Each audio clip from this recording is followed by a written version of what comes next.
ഇപ്പൊ ജഗദമ്മയിൽ വരുമ്പോ ഇപ്പൊ കൈലാഷൊക്കെ ചേച്ചിയുടെ അഡ്മയർ ആയിരിക്കും എന്തായാലും ഡെഫിനറ്റ്ലി. അപ്പൊ ഈ ബഹുമാന സാധനം പൊളിയണല്ലോ എന്നല്ലേ സീൻ സിങ്കായി വരുള്ളൂ. ഇതിനെ ചേച്ചി എന്താ ചെയ്യാ? വിഷ്ണു ഇപ്പൊ എങ്ങനെയായിരിക്കുന്നത്? എന്നെ ആദ്യം കണ്ടപ്പോൾ ഇപ്പൊ കണ്ടപ്പോൾ ഒരു വ്യത്യാസമുണ്ട്. എന്നെ സംബന്ധിച്ച് ഞാൻ എന്റെ കംഫർട്ട് സോണിലേക്ക് അവരെ കൊണ്ടുവരികയാണ് പതിവ്. അവര് കംഫർട്ട് ആണെങ്കിൽ, പക്ഷെ അവര് ഈ ദുർമുഖരാണെങ്കിൽ ഞാൻ പെട്ടെന്ന് അതോടുകൂടി പണി നിർത്തി ഓക്കെ താങ്ക് യു എന്ന് പറഞ്ഞു പോകും. അല്ലാത്തവരൊക്കെ നമ്മുടെ അതിലേക്ക് വരും, അങ്ങനെ അകത്ത് നിൽക്കുകയില്ല. ഞാൻ അങ്ങോട്ട് പോവുക പതിവ്. അല്ലാതെ അവരെന്നെ റിസീവ് ചെയ്യുന്നുണ്ടോ ഞാൻ നോക്കാറേ ഇല്ല. എന്നെ കണ്ടവർ എണീക്കുന്നുണ്ടോ എന്നെ കണ്ടു. പക്ഷെ ഒരു കാര്യം ശീലിച്ച ഒരു കാര്യമുണ്ട്, ഹായ് പറയാൻ എനിക്ക് പഠിച്ചിട്ടില്ല. കൊച്ചു പിള്ളേരായാലും വല്ല നമസ്കാരം ആദ്യവും പറയും. അപ്പൊ തിരിച്ചു സ്ഥിരമായിട്ടൊരു ഹായ് ആണെന്നുണ്ടെങ്കിൽ മക്കളെ ഹായ് വേസ്റ്റ് ആക്കരുത്, കുറച്ച് നമസ്കാരം എൻ്റെ കയ്യിൽ ഇരിപ്പുണ്ട്, ഞാൻ അങ്ങോട്ട് ചിലവാക്കും, തിരിച്ചെനിക്ക് നമസ്കാരം വേണം എന്ന് ഞാൻ പറഞ്ഞേക്കും. അത് ഞാൻ കേട്ട് ആദ്യമായിട്ട് നമ്മൾ അഭിവാദ്യം ചെയ്യുമ്പോൾ നമ്മുടെ ഒരു കൾച്ചറിലുള്ള വാക്ക് പറയണമെന്നുള്ളത് എനിക്ക് വളരെ നിർബന്ധമാണ്. ഈ വാക്കുകളിൽ പിടിച്ചിട്ട് ചേച്ചി കോമഡി ഉണ്ടാക്കുന്നതും ഞാൻ ശ്രദ്ധിച്ചിട്ടുണ്ട്, വളരെ രസമാണ്. ഇപ്പൊ അവിടെ വഴുക്കാനൊന്നും ഉണ്ടായിരുന്നില്ലല്ലോ, എനിക്ക് വഴുക്കണമെന്ന് തോന്നി ഞാൻ വഴുക്കി. മനുഷ്യനായ ഇങ്ങനെ വഴി പോലെ നടക്കുവോ? ഇങ്ങനെ വഴിപോലെ നടക്കാനൊക്കെ എനിക്കൊന്ന് വഴിക്കണ്ടേ? വഴുക്കലാണ് അതിന്റെ ക്യാഷ് പോയിന്റ്. അത് മനസ്സിലാക്കിയിട്ട് അങ്ങനെ ചെയ്യുന്നതാണ്. തീർച്ചയായിട്ടും അത് രാജശേഖരൻ പറഞ്ഞു തരുമ്പോ തന്നെ അങ്ങനെ തന്നെയാണ്. അങ്ങനെ സാധാരണ വഴുതുക, ഞങ്ങളുടെ കൊല്ലം സ്ലാങ്ങിൽ വഴുക്കൽ എന്നില്ല, അതിനകത്ത് വഴുതുക തെന്നുക എന്നൊക്കെ ഉള്ളൂ. പക്ഷെ അത് ഒരു കുറച്ചൊരു വടക്കൻ രീതിയിൽ അങ്ങോട്ട് പറയുമ്പോഴാണ് ഒന്ന് വഴുക്കി എന്ന് പറഞ്ഞാൽ തമിഴും കൂടെ ചേർന്ന ഒരു രീതിയാണ്. പക്ഷെ അതെനിക്ക് വലിയ കോമഡി ആയിട്ട് തോന്നി. കാരണം അതിനകത്തൊരു കട്ടുപിടുത്തത്തിൽ ഇങ്ങനെ പറയാം എനിക്കൊന്ന് വടുക്ക, ഇങ്ങനെ ഒരു വടി പോലെ നടക്കാൻ പറ്റുമെന്ന് പറയുന്നത്. അത് നമ്മൾ ആസ്വദിച്ച് ചില ഡയലോഗ് പറയുമ്പം അങ്ങനെ വരുന്നത്. അത് ജഗദമ്മ ഒട്ടും അങ്ങനെ സീരിയസ് അല്ലാത്ത തമാശ ഒക്കെ ഉണ്ടാക്കുന്ന ഒരു ക്യാരക്ടറാണ്. ഇപ്പൊ ഉള്ളൊഴുക്കും ചെയ്യുന്നുണ്ടല്ലോ. ഇത് വളരെ പാടാണ്, കാരണം രണ്ട് രീതിയിലും ആക്സെപ്റ്റ് ചെയ്യാന്ന് പറയാം. അല്ലെങ്കിൽ അയാൾ സൂപ്പർ സ്റ്റാർ ഒക്കെ ആയിരിക്കണം, അല്ലാതെ അങ്ങനെ ഒരാളെ ആക്സെപ്റ്റ് ചെയ്യില്ല.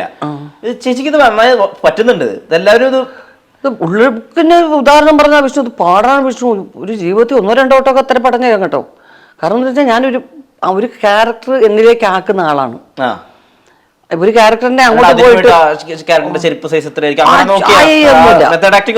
ക്യാമറയുടെ ഉപയോഗം എന്ന് കഴിഞ്ഞാൽ ആ ക്യാരക്ടറിനെ എന്നിലേക്ക് കൊണ്ടുവരും. ഇതിനെ ഒന്ന് വെളിയിലെടുത്ത് കളയണ്ടേ എനിക്ക്? അത് അടുത്ത ടേക്കിന് മുമ്പ് ഞാനതൊക്കെ മാറ്റാൻ നോക്കുമെങ്കിലും ഇത് ഷൂട്ടിങ് കഴിഞ്ഞ് പോയിട്ട് ഈ പണ്ടാരം വെളി ഇറങ്ങാതെ ഇങ്ങനെ വിങ്ങുക. കാരണം എൻ്റെ ജീവിതത്തിലുടനീളം എൻ്റെ കൊച്ചിലെയുള്ള ജനറേഷൻ ഞാൻ കണ്ടത് മുഴുവൻ അത്തരം ലീലാമ്മമാരെയാണ്. ഒരു പ്രസ് മീറ്റ് ഓർമ്മ ഉണ്ടായിരിക്കും വിഷ്ണു. ആ പെൺകുട്ടി ചോദിച്ച ചോദ്യത്തിന് മുഴുവൻ ഞാൻ ബന്ധമില്ലാത്ത ഉത്തരം പറഞ്ഞുകൊണ്ടിരിക്കുക. കാരണം എനിക്ക് ഇമോഷണൽ ആവും ഞാൻ. എൻ്റെ അമ്മ ഉൾപ്പെടെയുള്ള സ്ത്രീകൾ ഇങ്ങനൊരു ഇമോഷൻ പുറത്തു കാണിക്കാൻ നിവൃത്തിയില്ലാത്ത കുറേ സ്ത്രീകളെ ഞാൻ കണ്ടിട്ടുണ്ട് എൻ്റെ കുടുംബത്തിൽ തന്നെ. അയ്യോ ഇത് ഭീകരമാണത്. 45 ദിവസം ഞാനത് നന്നിരിക്കും, ഒട്ടും ഒരു രക്ഷയില്ല. അപ്പുറത്തിനെ കുറിച്ച് എപ്പോൾ പറഞ്ഞാലും കുഴപ്പമാണ്. ലൈഫിൽ അങ്ങനത്തെ ചില പടങ്ങളുണ്ട്, ഒന്ന് കുടുങ്ങും. ഈ കുറെ പാരാദൂരം പറഞ്ഞ് കരയുന്ന ഒരു കുഴപ്പമില്ല, അതങ്ങ് പോവും, ഇപ്പൊ ഇത് ഒഴിഞ്ഞു പോവും. ഇതിങ്ങനെ കെട്ടി നിർത്തുക എന്ന് പറഞ്ഞൊരു സംഭവം ഉണ്ടല്ലോ, അതൊരു വല്ലാത്തൊരു അവസ്ഥയാണ്. അത് ആ ജനറേഷനിലെ സ്ത്രീകളിൽ ഒട്ടുമിക്ക പേരും അതാണ്. ചെയ്യാൻ ആളുകളുണ്ടായിരുന്നോ? ഇല്ല, ഒരിക്കലും ഇല്ല. ഞാൻ അങ്ങനത്തെ ഒരാളേ അല്ലായിരുന്നു. എനിക്ക് ആരോടും കമ്മ്യൂണിക്കേറ്റ് ചെയ്യുന്ന ഇഷ്ടമല്ല എൻ്റെ പേഴ്സണൽ കാര്യങ്ങൾ. ഉള്ളിൽ തന്നെ വെച്ചത് അത് കഴിഞ്ഞ് കുറെ കാലം വരെയും ഈ അടുത്ത കാലം എനിക്ക് അങ്ങനെ കമ്മ്യൂണിക്കേറ്റ് ചെയ്യാൻ താല്പര്യമേ ഇല്ല. എൻ്റെ പേഴ്സണൽ കാര്യങ്ങൾ എന്തിനാ ഇവര് സംസാരിക്കുന്നത് എന്നുള്ളതാണ് എനിക്ക് എപ്പോഴും ഹാപ്പി ഫേസ് ആയിട്ടുള്ള എന്നെ മാത്രം മതി എന്നുള്ളൊരു നിലപാടാണ് എനിക്ക്. അതുകൊണ്ടാണ് കുഴപ്പം, അല്ലെങ്കിൽ കുഴപ്പമില്ല. കാണുന്നവരോട് ഇങ്ങനെയൊക്കെ പറ്റി കേട്ടോ എന്നൊക്കെ പറയുന്നവർക്ക് വളരെ പെട്ടെന്ന് റിലാക്സ് ചെയ്യാൻ പറ്റും. ശ്യാം പുഷ്കരൻ പറയായിരുന്നു, ശ്യാം പുഷ്കരന് വലിയ ആഗ്രഹമുണ്ട് മിഥുനത്തിന്റെ ചേച്ചിയുടെ വേർഷൻ വേണമെന്ന്. അതായത് മിഥുനത്തിന് ഒരു ഫീമെയിൽ വേർഷൻ വേണം. കാരണം ഒരിക്കലും ഒരു ഭർത്താവ് നല്ല രീതിയിലല്ല ട്രീറ്റ് ചെയ്തിരിക്കുന്നവരെന്നാ പറയുന്നത്. ഇപ്പൊ അതിന്റെ വിമർശനം ഒരുപാട് വരുന്നുണ്ട്. പക്ഷേ സുലോചന എന്തായിരുന്നു, സുലോചനയുടെ ആഗ്രഹങ്ങൾ എന്തായിരുന്നു, അവരെന്തിനാ അങ്ങനെ പെരുമാറി, അവരങ്ങനെയായിരുന്നോ ആ ക്യാരക്ടർ ഡീൽ ചെയ്യണ്ടേ? ചേച്ചിക്ക് തോന്നുന്നുണ്ടോ അങ്ങനെ ഒരു ഫീമെയിൽ വേർഷൻ ആരെങ്കിലും? ഇല്ല, അന്ന് തന്നെ ഇപ്പൊ ശ്രീനേട്ടിന്റെ സ്ക്രിപ്റ്റ് ആണ്, ഞാനും ശ്രീനേട്ടും ചെയ്യാനിരുന്ന സിനിമയാണ്, ശ്രീനേട്ടിന്റെ ഡയറക്ഷനിൽ. അത് പിന്നെ അത് ഇഷ്ടപ്പെട്ട് പ്രിയചേട്ടനും ലാലേട്ടനും ഒക്കെ അത് എടുത്താണ്. പിന്നെ ശ്രീനേട്ടൻ പടത്തിൽ ചെയ്ത റോൾ അന്ന് ബൈജു ആയിരുന്നു ചെയ്യാനിരുന്നത്.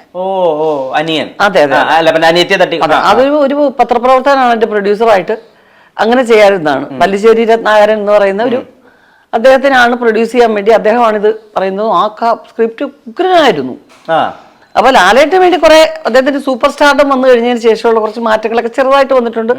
അതിന്റെ ഒരു പ്രധാന എലിമെന്റ് ഹ്യൂമർ കുറച്ച് മിസ്സായോ എന്നുള്ള തോന്നലും വന്നിട്ടുണ്ട് കോമ്പിനേഷനിലൊക്കെ. പക്ഷെ ഇപ്പോഴും എല്ലാവർക്കും ഇഷ്ടമുള്ള ക്യാരക്ടറൈസേഷനും അപൂർവമായിട്ട് ഈ പായി ചുറ്റി കൊണ്ടുപോകുന്നൊന്നും വേറൊന്നും നമ്മൾ കേട്ടിട്ട് പോലും ഇല്ലാത്ത സീൻസാണ്.